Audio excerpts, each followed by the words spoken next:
आम्ही अशीच मागणी करतोय की कर्जमाफी करा असं सांगण्यात आलं होतं। इलेक्शनच्या आधी अनेक मोठ्या नेत्यांनी सांगितलं होतं की आम्ही शेतकऱ्याची कर्जमाफी करणार म्हणजे करणार, कोरा कोरा कोरा। पण नाही ना अध्यक्ष महोदय, तसं काय झालं? अध्यक्ष महोदय, दिवसाला तिथं 8 आत्महत्या शेतकरी करत आहे आणि जर काही करतो, करोडो शेतकरी आज या महाराष्ट्रातले जे अडचणीत आहेत ना, सगळ्या करोडो शेतकऱ्याची बातमी माहिती लावा, म्हणजे प्रत्येक व्यक्ती तिथं जाईल। सरकार नाही गेलं तरी कोणी ना कोणीतरी तिथे जाईल आणि बिचारा त्या शेतकऱ्याचा अध्यक्ष महोदय प्रश्न सुटेल। पण हे होणार आहे का?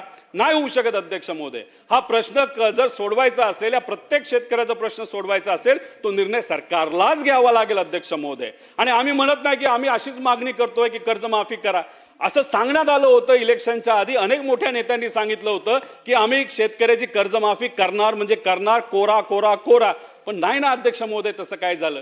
अध्यक्ष महोदय, दिवसाला तिथं 8 आत्महत्या शेतकरी करत आहे आणि जर काही नेते असं म्हणत असतील योग्य वेळेस आम्ही तो निर्णय तिथं घेणार आहे आणि 2029 जर योग्य वेळ असेल इलेक्शनच्या आधी, तर अध्यक्ष महोदय आजपासून 29 पर्यंत 15,000 शेतकरी आत्महत्या करतील। मग त्या 15,000 शेतकऱ्याला कोण जबाबदार आहे अध्यक्ष महोदय? मग सत्तेत असणारे लोकच जबाबदार आहे असं म्हणावं लागेल ना। मग आमचं एवढंच म्हणणं आहे की आपण वाट बघायची की 15,000 शेतकऱ्याला आत्महत्या करायची? अध्यक्ष महोदय, निर्णय आपल्याला आज घ्यावा लागेल। शेतकरी तिथं वाट बघत आहे अध्यक्ष महोदय। 25,000 कोटी रुपये आपल्याला लागणार आहेत। दुसऱ्या बाजूला आपण शक्ती मार्गासाठी 85,000 कोटी रुपये देणार आहे। अध्यक्ष महोदय, आजचा शेतकरी हा मृत्यूच्या दरवाजात गेलेला आहे। मी तिन्ही मोठ्या नेत्यांना विनंती करतो की आज आपण निर्णय घेतला तर अनेक शेतकऱ्यांचे जीव वाचणारे, अनेक शेतकऱ्यांना मदत होणार आहे।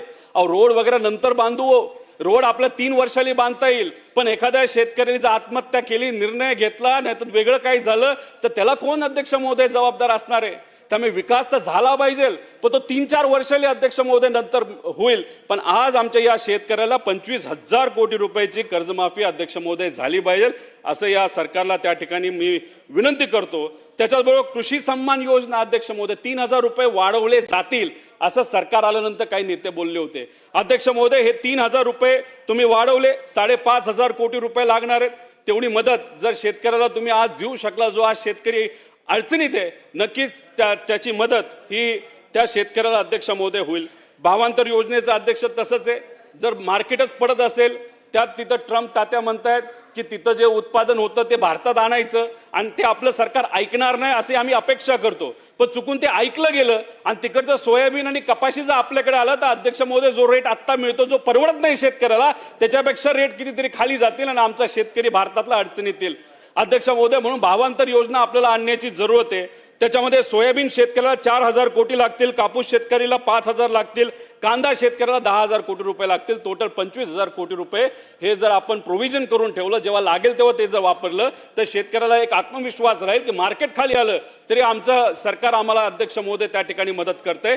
म्हणून हे 25,000 कोटीचं प्रोव्हिजन या बजेटमध्ये या सरकारच्या माध्यमातून अध्यक्ष महोदय त्या ठिकाणी व्हावं।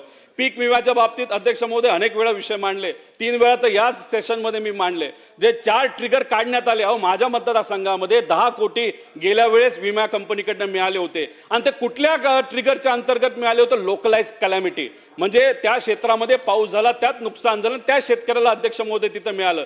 पण आत्ताच्या विमा कंपनीच्या पॉलिसीमध्ये तो ट्रिगरच नाही अध्यक्ष महोदय।